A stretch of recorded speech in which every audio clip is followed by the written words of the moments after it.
Mga tropa kids, tulta ko. Kasi kailangan ko ng 3 araw-araw eh.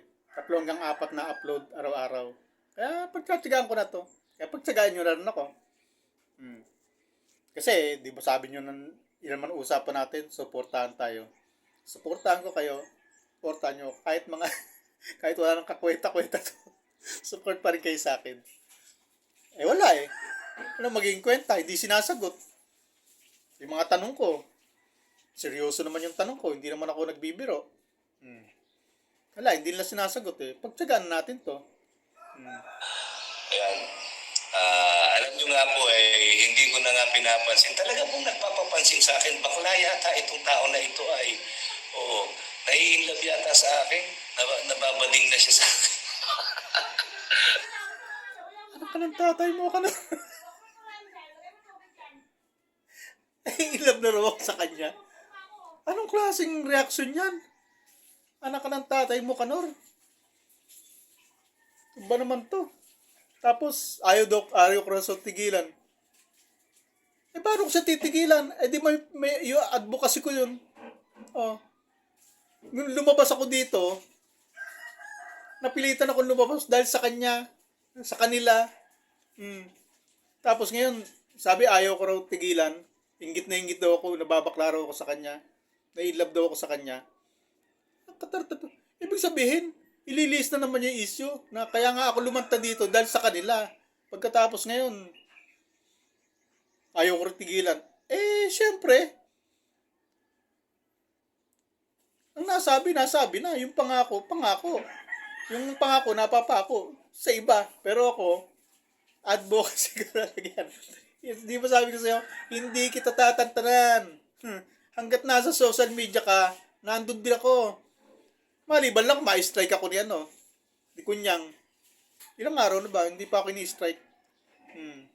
Oh, kunyang. Asan na strike mo? Ano? Fake news yung striker mo? Tayo mo, strikin mo ako. Para mapalitan ko to account ko kasi hirap kasi nagkamali yung ano eh. Nagkamali yung misis ko eh. Hindi nakaregister sa akin tong isang cellphone eh. Yung una ko cellphone na ginagamit kasi nga dahil sa kanya to. Ngayon, bumili siya ng kanya, nagpalit ng SIM card. Tapos, ibinili ako ng SIM card para dito sa cellphone na ibinigay niya sa akin.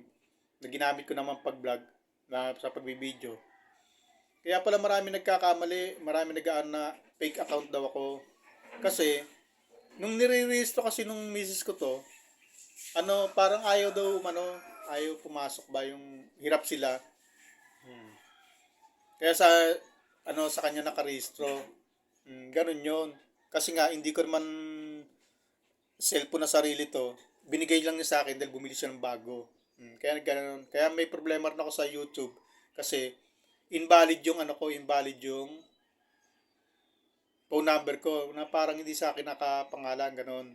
Ayun. Kasi nga, wala naman akong balak pumasok dito. Pero kung may balak ako, syempre, sa umpisa pa lang, linis yun. Ayusin ko ng gusto bago ako mag-apply sa YouTube, bago ako mag-ano. Eh kaso nga, wala nga akong plano eh. Kumbaga sa itong cellphone na binigay sa akin ng miss ko dahil bumili siyang bago, pang YouTube ko lang talaga to. Walang kaplano-plano na pumasok sa YouTube, pumasok sa kung saan-saan pa, o gumamit siya kung saan, o makipagbalitaktakan, o kaya talagang pang YouTube lang tong cellphone. Kaya binigay sa akin ito ng miss ko. Dahil nga nasira yung TV ko, hindi ako makapanood ng YouTube.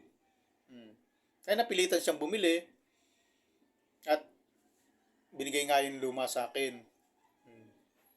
Ganun yung Kanor. Kaya huwag yung sabihin, nangarap ako na mag-YouTube ako.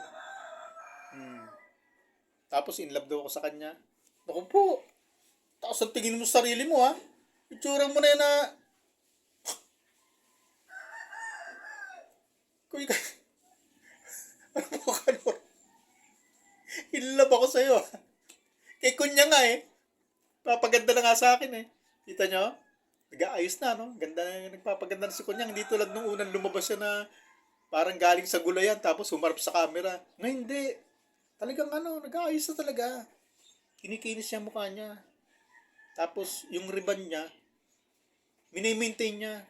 Siguro, nakulot na rin siguro yan, pero pinariban niya ulit kasi nagustuhan niya kasi mukhang maganda siya dyan.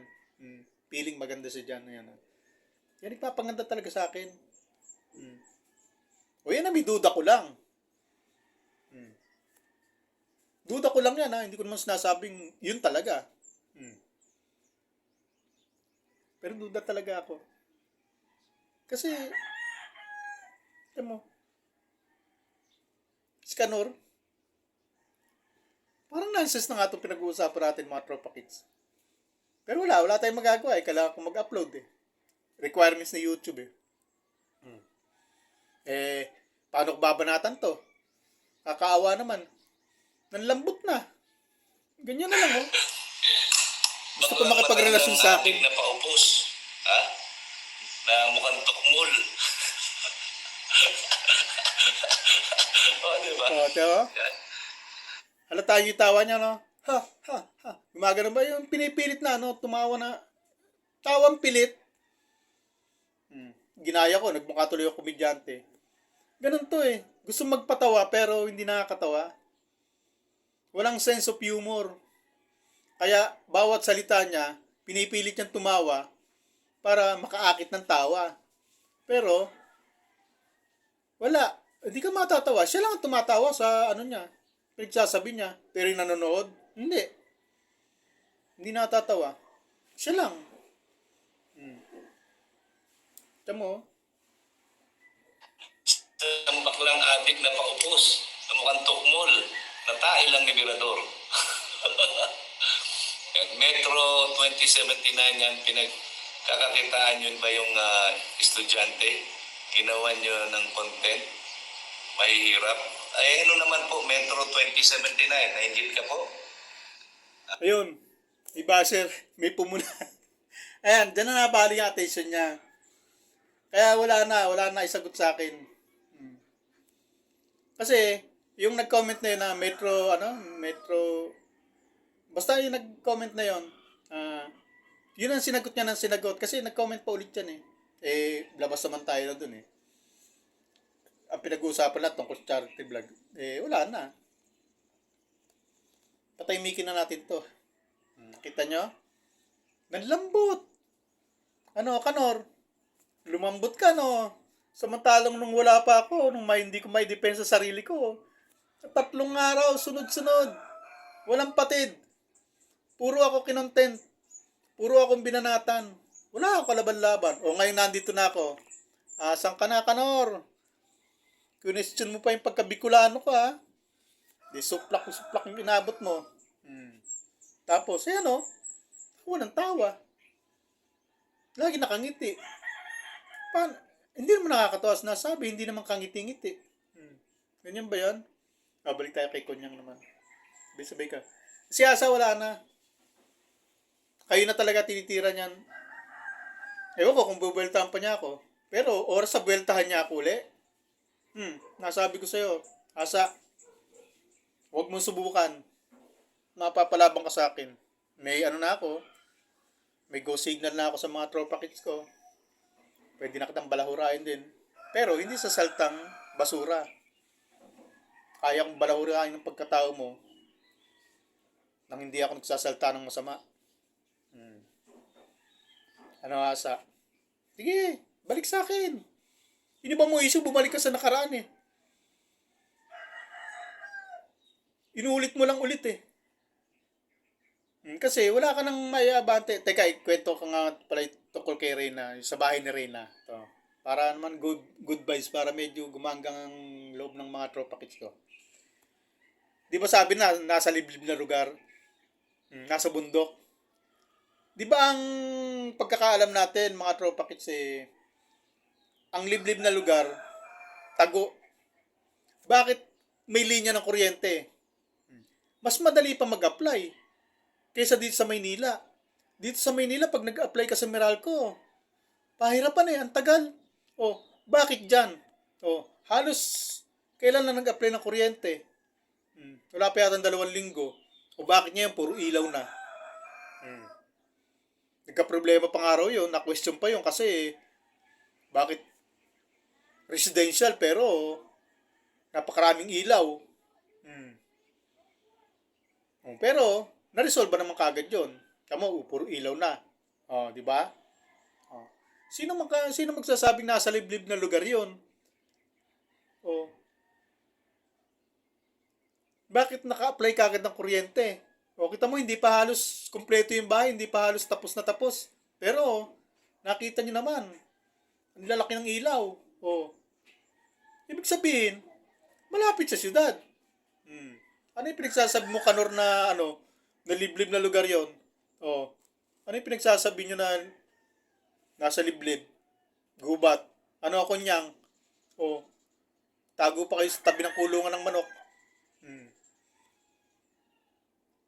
Kaya tilawak ng tilawak yung mga manok eh. Nagsusubong yata sa amo, may tao rito, may tao rito. Baka nakawin kami. Hmm. Yung isa, natuka pa ng manok. Yung isa, pinupog ng langgam. Kaya habang nagka-camera, medyo lumilikot yung camera eh. Pinupupog yata ng langgam. Kaya tilawakan yung mga manok eh. Ginulo nila eh. Hmm. O nasabi yung liblib. Pero, nung pumunta ako doon, halos wala pa isang buwan. O, wala pang tiles yun. Tapos ngayon, tamo, liwanag na. O, ano sinasabi yung liblib? O, diba, Tropa Kids? Tama yung sabi ko, no? Malapit sa ano yun. Kung may tricycle nga si kung halimbawa may tricycle sila Melanie, kung ako hindi ako nagpaparinig baka sabihin na naman ni Kuya nagpaparinig ako. Mas maganda daw kung may tricycle talaga sila. Alam bakit? Kasi ang biyahe ng tricycle, kasi dahil nga sa yung bang special 50.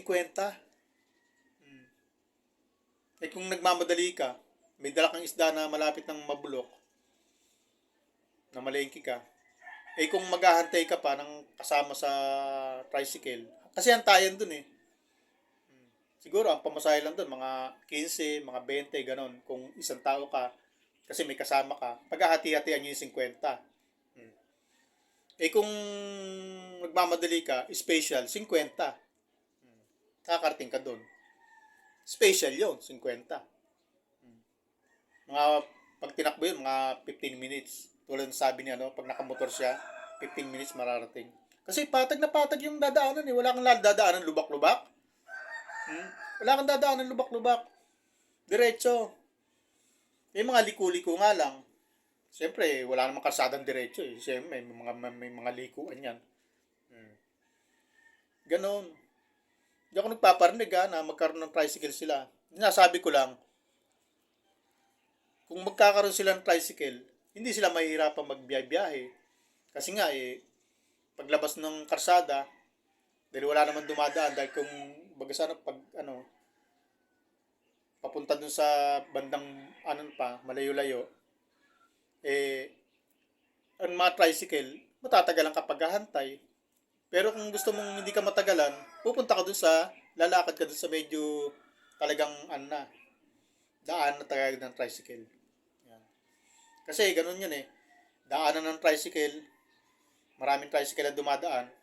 Pero may parte na, pag lumikong ganon, may parte na hindi pumapasok ang tricycle. Pumapasok lang doon kapag yung sadyain talaga, yung may special ganon. Doon, ihahatid, magpapahatid doon. Pero kung hindi ka magpapahatid doon sa lugar mo na yon, pwede kang bumaba doon sa diretsong daan na yon. Baka doon, maglalakad ka. Doon sa hindi masyadong dumadaan ng tricycle. Ganun yun. Kaya ko sinasabi na mas maganda kung may tricycle silang sarili para diretso biyahe, hindi na maghahantay. O kaya hindi na mag-i-special kasi nga special 50. O ganun yun mga Tropa Kids. Tapos pag sumakay ka ng tricycle, ang baba mo mismo, sentro na. Hindi ko masabi na yung syudad na yung Quezon City, Manila City. Ano na siya, yung town proper, doon sa sentro mismo. Pag nag-tricycle ka, 50 pesos, yun, special.